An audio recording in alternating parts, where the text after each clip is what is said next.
Ya, selanjutnya menentukan asimtot dari suatu fungsi. Nah, asimtot itu ada dua nanti, ada asimtot tegak dan asimtot datar ya. Asimtot datar. Kita akan sajikan contoh-contohnya di sini. Kita mulai dari asimtot tegak. Nah, ada suatu fungsi fx sama dengan 1 per x plus 1. Oke.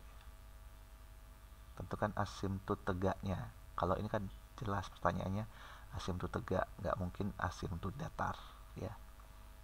Jadi kalau asimtot tegak itu nanti di sini nilainya ada kemungkinan pembuat nolnya. Kalau pembuat nolnya berarti x sama dengan min 1. Pembuat nolnya x sama dengan min 1 ya. X sama dengan min 1. Sehingga kalau kita substitusikan min 1 ke sini, penyebutnya membuat 0 ya. 1 per 0 kan sama dengan tak terdefinisi ya. Nah, itu. Jadi nanti cari limit. Nah, cari limit x mendekati min 1 dari kanan dan limit x mendekati min 1 dari kiri. Jadi min 1 itu diperoleh dari pembuat nolnya. Jadi limit x mendekati min 1 dari kanan yaitu masukkan 1 per x, masukkan nilainya min 1 dari kanan, jadi adalah 1 per 0 adalah tak hingga. Kalau yang dari kiri masukin adalah min tak hingga, nanti 1 per 0, tapi karena dari kiri berarti min tak hingga. Jadi karena hasilnya min tak hingga dan atau min tak hingga, kalau di sini pun tak hingga atau di sini min tak hingga, yang penting hasilnya tak hingga baik positif atau negatif. Kalau disubstitusikan ke limitnya, maka ini x sama dengan 1, x sama dengan min 1 disebut asimtot tegak. Oke, supaya lebih jelas kita lihat contoh berikutnya. Nah, di sini asimtot tegak dari ini. Tentukan berapa? Karena di sini ada 1, 2, pembuat nolnya bisa x sama dengan 1 atau x sama dengan min 2 ya. Berarti ada 2, x sama dengan 1 atau x sama dengan min 2. Lihat di sini, limit x mendekati min 1 dari kanan, min 1 dari kiri, limit x mendekati min 2 dari kanan, min 2 dari kiri. Jadi min 1 sama min 2 ini diperoleh dari pembuat nol penyebutnya. Oke, bukan atas ya. Jadi substitusi di sini tak hingga ya, yang dari kanan berarti min tak hingga, sehingga diperoleh, dikatakan di sini asimtot tegak. Begitu juga yang min 2, substitusi diperoleh tak hingga, min 2 per 0 tak hingga, min 2 per 0 juga tak hingga dari min tak hingga dari kiri. Jadi x min 2 pun disebut x sama dengan 2 disebut juga ini bukan x sama dengan 2 tapi x sama dengan min 2 ya. Ini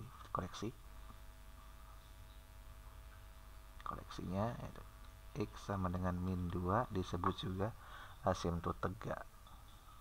Oke, selanjutnya bagaimana dengan asimtot datar? Oke, di sini ada 2 soal, yaitu fungsi fx. Nah, ini pembuat nolnya ada 2 ya. Kalau kita cari limit x mendekati 2 berarti nanti asimtot tegak. Tapi kalau menentukan asimtot datar, limitnya x mendekati min tak hingga ya. Mas berarti x mendekati min tak hingga 1 per x min 2, tak hingga dikurang 2 adalah tak hingga, 1 per tak hingga adalah 0 ya. Oke, jadi y sama dengan 0. Jadi kalau dimasukkan limit x mendekati 0 hasilnya adalah 0, maka disebut asimtot datar. Asimtot datar itu ditentukan dari nilai limitnya x mendekati 0. Kalau x mendekati pembuat nolnya dari penyebut disebut asimtot tegak.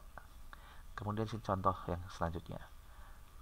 Nah, ini fungsi ini fx sama dengan 2x kuadrat plus x min 1 per x kuadrat min 3x. Jadi kalau ditanya asimtot tegaknya berarti nanti cari limit X mendekati 0 dan X mendekati 3 ya, karena pembuat 0 bawah adalah 0 dan 3. Tapi karena ditanya asymptot datar, pasti limit X mendekati tak hingga. Nah di sini kalau tak hingga kan yang paling tinggi pangkatnya 2, di sini pangkat 2 dibagi 1 yaitu 2. Jadi Y sama dengan 2 merupakan asymptot datarnya. Sorry, di sini Y sama dengan 0 merupakan asymptot datar. Kata kuncinya adalah X mendekati tak hingga, jawabannya 0. Kalau jawabannya 0 itu berarti Y sama dengan 0. Itu merupakan asymptot datar. Kalau dia substitusi X mendekati 0, jawabannya adalah 2, berarti Y sama dengan 2. Itu adalah asymptot datar. Jadi kata kunci lagi yaitu untuk asymptot datar, limit X mendekati tak hingga. Tapi kalau ditanya di sini asymptot tegaknya, berarti nanti cari limit X mendekati 0 dari kanan dan limit X mendekati 0 dari kiri. Dan karena pembuat 0 nya ada 2, yaitu berarti cari juga limit X mendekati 3 dari kanan dan limit X mendekati 3 dari kiri. Nah, gitu. Itu untuk mencari asymptot tegak dari fungsi ini. Demikian, kita lanjutkan ke video berikutnya.